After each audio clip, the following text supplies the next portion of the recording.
Welcome to రాజనీతి. కలియుగ ప్రత్యక్ష దైవంగా కోట్లాది మంది హిందువులు భావించే తిరుమల శ్రీ వెంకటేశ్వర స్వామికి జగన్మోహన్ రెడ్డి ప్రభుత్వం తీవ్రమైన అపచారం చేసిందండి. దీని మీద గత 2 రోజులుగా దేశం అంతా కూడా హిందూ సంఘాలు, హిందువులు చాలా బాధపడుతున్నారు, ఆందోళన వ్యక్తం చేస్తున్నారు. జాతీయ మీడియాలో కూడా దీని మీద చర్చ జరుగుతూ ఉంది. జాతీయ మీడియా కూడా దీన్ని బాగా హైలైట్ చేస్తూ ఉంది. అయితే ఈ విషయంలో వైఎస్ఆర్ కాంగ్రెస్ పార్టీ ఆత్మరక్షణలో పడిపోయింది. వాళ్ళకి ఇప్పుడు ఏం చేయాలో అర్థం కావట్లేదు. ఏం చేయాలో అర్థం కాక అర్థం లేని సమర్థింపులు చేసుకుంటున్నారు. కోర్టుకు వెళ్ళారు. వైఎస్ఆర్ కాంగ్రెస్ పార్టీ కోర్టుకు వెళ్ళింది. పొన్నవోలు సుధాకర్ రెడ్డి ఉన్నాడు కదా, వాళ్ళ ఆస్థాన విద్వాంసుడు, కోర్టులో పిటిషన్ వేశాడు. అట్లాగే వైవి సుబ్బారెడ్డి కూడా విజిలెన్స్ విచారణ జరుగుతూ ఉంది టీటీడీ మీద. తెలుగుదేశం ప్రభుత్వం అధికారంలోకి వచ్చిన తర్వాత విజిలెన్స్ విచారణ మొదలుపెట్టారు. వాళ్ళు నోటీసులు ఇచ్చారు విజిలెన్స్ వాళ్ళు. దాని మీద కోర్టుకు వెళ్ళాడు ఆయన. నన్నేం అడగకూడదనో మరేంటో మరి ఆయన హయాంలో జరిగిన అక్రమాలు కప్పిపుచ్చుకోవటానికో.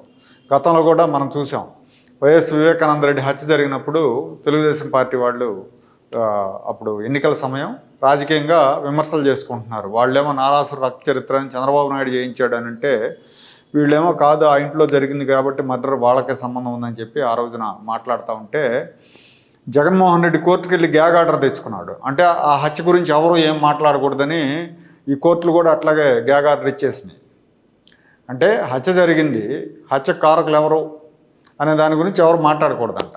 మరి అదేమి తీర్పో నాకు అర్థం కాలేదు. అప్పుడు కోర్టు తీర్పు అట్లా ఇచ్చింది. ఇప్పుడు కూడా అలాంటిదే, బహుశా అలాంటి తీర్పు కోసం వీళ్ళు వెళ్ళినట్టున్నారు. దీని గురించి ఎవరో మాట్లాడకూడదని చెప్పి.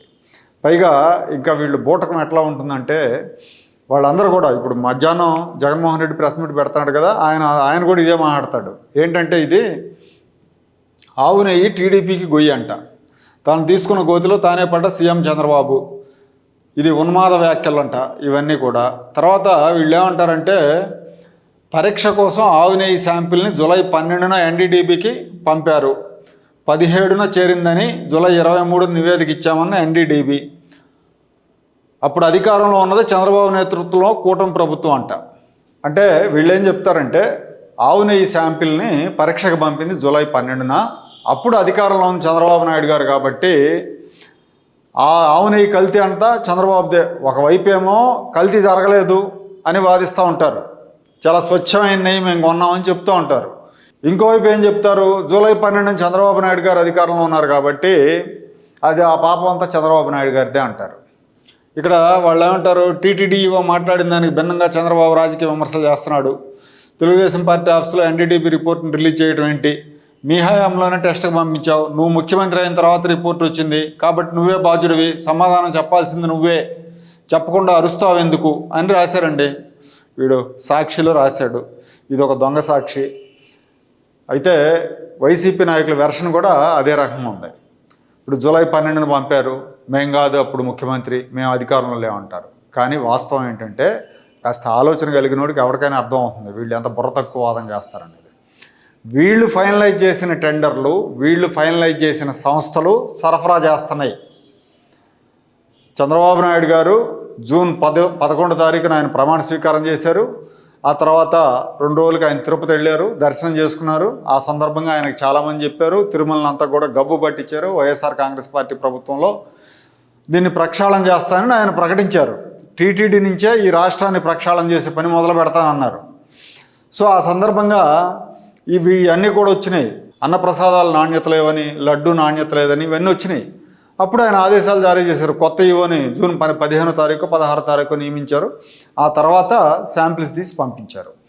ఈయన అధికారంలోకి వచ్చాక పాత కాంట్రాక్టులన్నీ రద్దు చేసి కొత్తగా నెయ్యి సరఫరాదారులని ఫైనలైజ్ చేయలే చంద్రబాబు నాయుడు గారు. వీళ్ళు ఏం చెప్తున్నారు, నువ్వే అధికారంలో ఉన్నావు కాబట్టి నీదే బాధ్యత అంటున్నారు.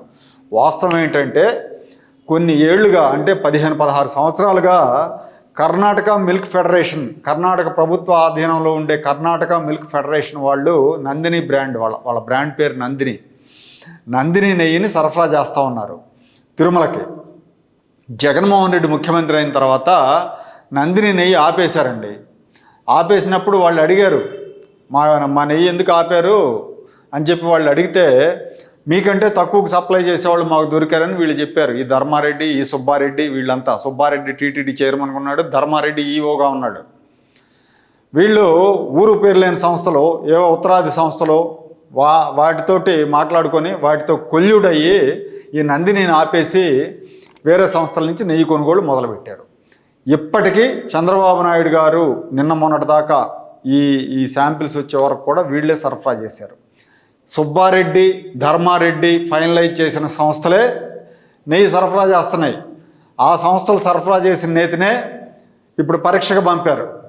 ఆ పరీక్షలో ఇవన్నీ కూడా ఫలితాలు వచ్చినాయి. జంతు సంబంధమైన కొవ్వులు, పంది కొవ్వు కలిసింది, బీఫ్కి సంబంధించిన కొవ్వు కలిసింది, ఫిష్ ఆయిల్ కలిసింది, ఈ రిపోర్ట్ వచ్చింది. ఈ విషయంలో KMF, Karnataka milk federation chairman కూడా మాట్లాడాడు.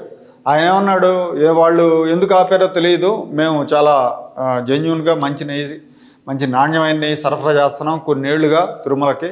కానీ ప్రభుత్వం మారిన తర్వాత, జగన్మోహన్ రెడ్డి ముఖ్యమంత్రి అయిన తర్వాత మా దగ్గర నుంచి నెయ్యి కొనుగోలు ఆపేసి వేరే సంస్థల నుంచి కొనుగోలు చేస్తూ ఉన్నారు.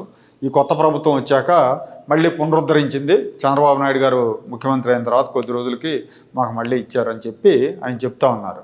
సో ఇప్పుడు ఏదైతే ఈ కల్తీ నెయ్యి ఉందో, కల్తీ నెయ్యి సరఫరా చేసింది జగన్మోహన్ రెడ్డి, సుబ్బారెడ్డి హయాంలో ఫైనలైజ్ చేసిన కంపెనీలు.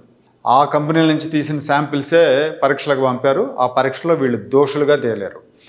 ఈ తిరుమల తిరుపతి దేవస్థానం పవిత్రతను దెబ్బతీసేందుకు ఇప్పుడు జరుగుతున్న ప్రయత్నాలు కావు.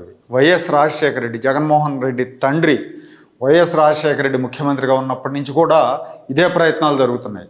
వీళ్ళు క్రిస్టియన్లు, రాజశేఖర రెడ్డి క్రిస్టియను, జగన్మోహన్ రెడ్డి క్రిస్టియను, ఆయన తల్లి, మొత్తం ఆ కుటుంబం అంతా క్రిస్టియన్లు అయినప్పుడు వేరే మతం మీద విశ్వాసం ఉండదు. విశ్వాసం లేకపోయినా ఆ మతం జోలికి వెళ్ళకూడదు. ఇది ప్రజాస్వామ్యంలో ఎవరు ఏ మతాన్నైనా ఆచరించవచ్చు.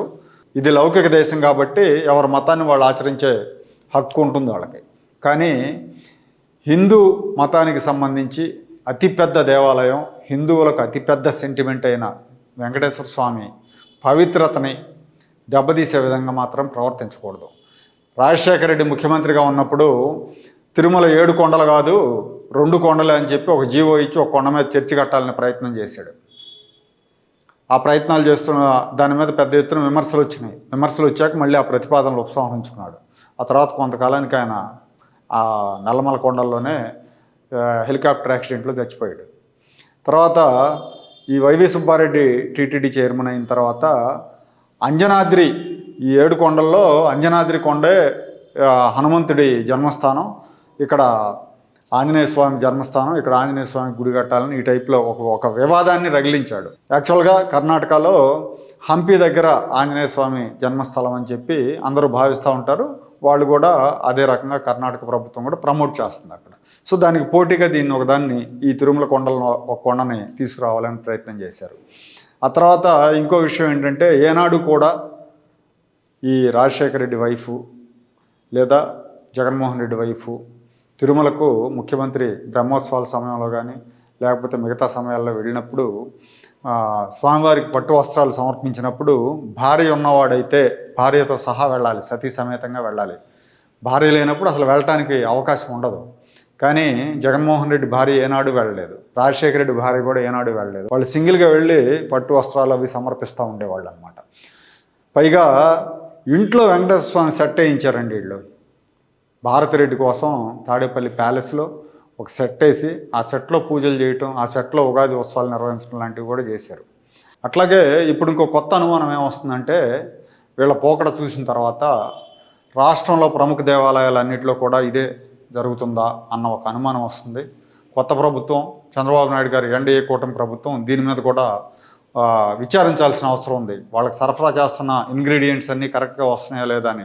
శ్రీకాళహస్తి టెంపుల్ కావచ్చు, కనకదుర్గ అమ్మవారి టెంపుల్ కావచ్చు, శ్రీశైలం టెంపుల్ కావచ్చు, సింహాచలం, అన్నవరం, ఇవన్నీ కూడా చాలా, అన్నవరం ప్రసాదం అంటే చాలా ఫేమస్, భక్తులు చాలా ప్రీతిగా తింటారు.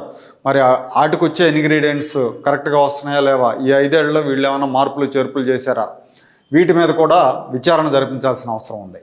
సో ఇవన్నీ కూడా చూస్తూ ఉంటే వీళ్ళు ఏదో ఒక రకంగా తిరుమల పవిత్రతను దెబ్బతీయడానికి కంకణబద్దులై ఉన్నారేమో అనిపిస్తూ ఉంటుంది అనమాట. ఈ విషయంలో ప్రభుత్వం, కేంద్రం స్పందించాలి, కేంద్రం కూడా స్పందించాలి. ఎందుకంటే దేశవ్యాప్తంగా భక్తులందరూ కూడా ఆగ్రహంతో ఉన్నారు. సో కంప్లైంట్లు కూడా వెళ్తున్నాయి కేంద్ర హోంశాఖకి.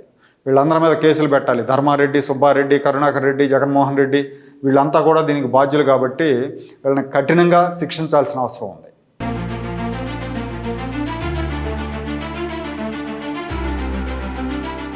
Like, share and subscribe to Rajaniti channel.